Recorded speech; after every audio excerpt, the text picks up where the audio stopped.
Welcome to Lesson 8. In this lesson, you're going to use several short sequences as you explore advanced editing concepts in Premiere Pro. The goal is to get hands-on with the techniques you'll need for advanced editing. So this always assumes that Premiere Pro is using default settings, and we're going to reset it to the defaults, and I want everybody to do this, so get ready. When you open Premiere Pro, I want you to, if you're on a Mac, you're going to hold down the Option key. If you're on a Windows computer, you're going to hold down the Alt key. So I'm holding down the Option key, and I click on Premiere Pro. And you're going to get this message, are you sure you want to reset your preferences? Click OK.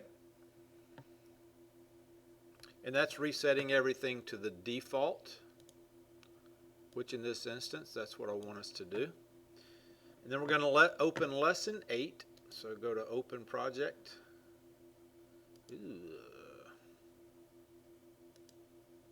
Lesson 08. Open.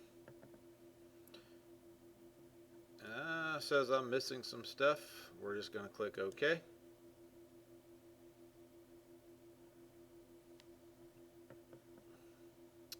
And then we're going to save it as working. So click File, Save As, and _ working. Make sure you're in your Premiere Pro 2022 folder. Click OK. Then we're going to click Editing in the Workspace menus, or you can click Window, Workspaces, Editing, and then reset that. You can click Reset to Save Layout, or you can go Window, Workspaces, Reset to Saved Layout. So you should be in your working and your editing mode.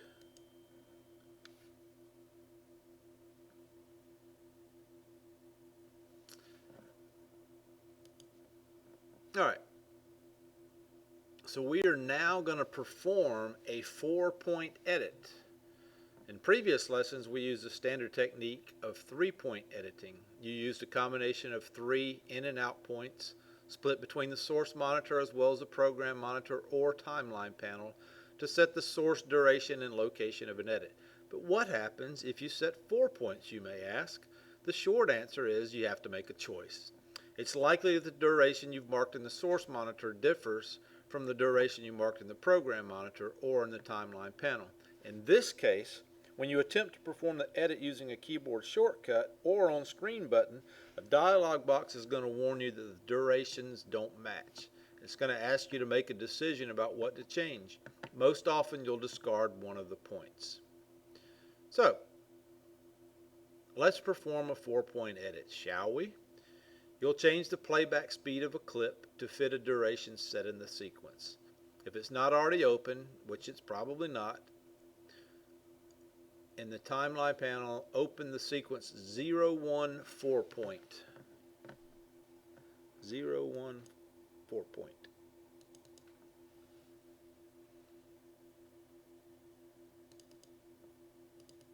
La la la la la la la la la. Oh.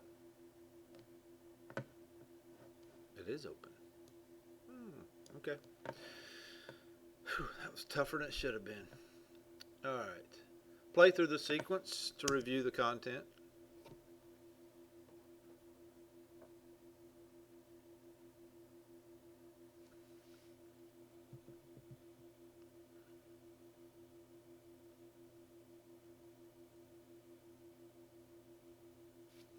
Far enough. Locate the section with in and out points already set. You should see a highlighted range in the timeline panel. So you see the highlighted range right here? That's where it's talking about, in that little section right there. Browse inside the bin called Clips to Load. Clips to load. Open the clip called 04. 04. Laura 04. Alright, open that. That opens in the source monitor. The in and out points are already set on this clip. You can see there's your in and out points right there. Take a look at the selected duration at the lower right corner of the source monitor, 8 seconds and 4 frames.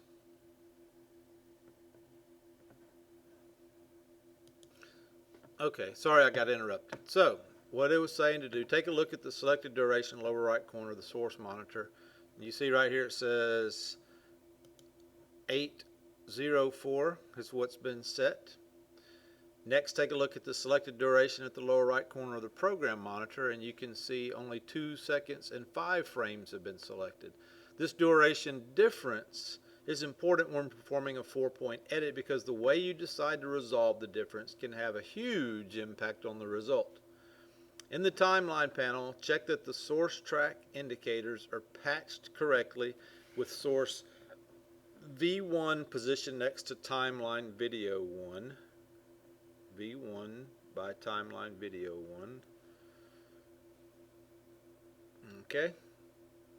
There's no audio in this source clip, so you just need to check the source V1 track targeting buttons have no effect on editing clips in a sequence. In the source monitor, click the Overwrite button to perform the edit. There's the Overwrite button right there, so click that. In the Fit Clip dialog box, change the Clip Speed Fit to Fill option. Clip Speed Fit to Fill option. And click OK. Premiere Pro applies the edit, replacing the selected part of the clip in the sequence with the selected part of the source clip and adjusting the clip playback speed to fit the new duration. Zoom into the timeline panel using the navigator controls at the bottom of the panel until you can see the name and speed information on the Laura 40 clip.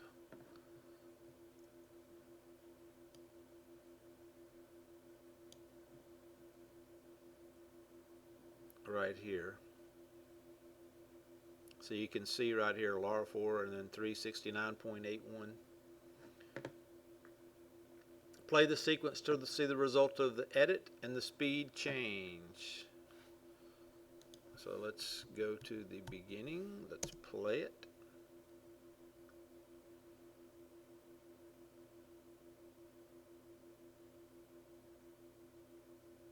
Much faster than it used to be.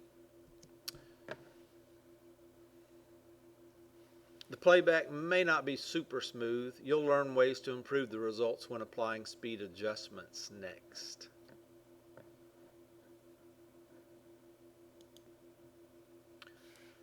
Next, slow motion is one of the most commonly used effects in video post-production. It can be an effective way to add drama or to give the audience more time to experience a moment.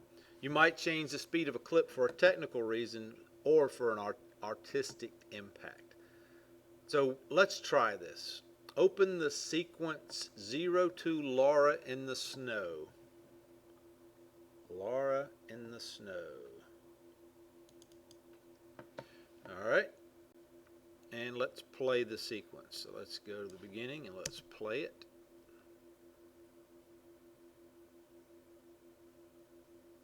She's walking very slowly in the snow. I bet her toes are cold. What do you think? Alright. The clip plays in slow motion for 2 reasons. The clip was recorded at 96 frames per second, but the clip is set to 24 frames per second playback. This was set by the camera and stored in the metadata for the media file. The sequence is configured for 24 frames per second playback, so it matches the clip playback setting and no conforming is necessary. In the timeline panel, right-click the clip. We love to right-click. And choose Reveal in Project.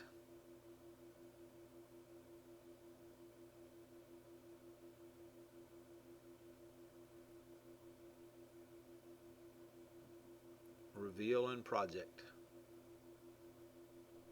And that will highlight the clip in the project panel. Right click the clip in the project panel.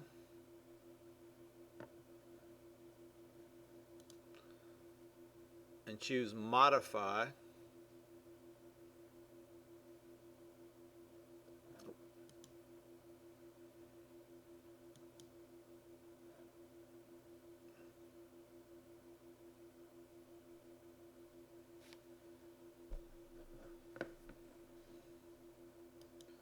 Sometimes I'm really stupid.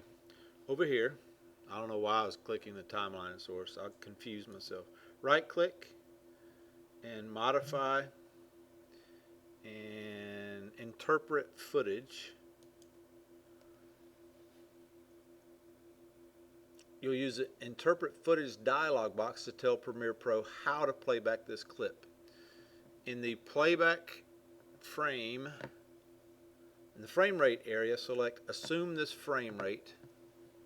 Assume this frame rate right here, and we're going to enter 96 in the box. This tells Premiere Pro to play the clip at 96 frames per second, which was the original recording speed, and then click OK. Look back at the timeline panel. The sequence clip has changed appearance. You see these little purple lines at a diagonal. You've given the clip a faster frame rate, and with the new playback speed it has a shorter duration. Rather than change the sequence clip segment duration, which might impact the timing of your edit, Premiere Pro displays diagonal lines to indicate the portion of the clip that now has no media, because the faster playback means the clip is finished playing earlier. So let's go back and let's play the sequence again. You can see that she's no longer walking slowly, and there's nothing there. The clip plays at regular speed because it was originally recorded at 96 frames per second. It's much less smooth, not because there's anything wrong with the clip, but because the original camera recording was bumpy. So drag a new instance of the Laura01 clip from the clips to load bin in the beginning of the sequence onto the V2 track above the existing instance, so you can see both versions to compare them. So from the clips to load bin, Laura01, and we're going to put it on the V2 track. So I'm going to click, I don't think I got it, V2. No, I didn't. What? What's wrong with this? Alright, there you go. So you're just dragging it there, so you'll see Laura0 out above it, and you can see both versions to compare them. The new clip instance is shorter, matching the playback time at a new frame rate. The faster frame rate clip was conformed to match the sequence frame rate, so only 1 frame in 4 is playing. If you were to slow the sequence clip playback speed to 25% of its current playback speed, the missing frames would be restored, producing slow motion. The duration of the clip that was already in the sequence hasn't changed. However, the content of that original clip uses a new faster playback interpretation setting, leaving an empty section of the clip segment. Be sure to recheck your sequences after modifying clip interpretation settings. You know what it's a good time to do? It's a good time to save our work.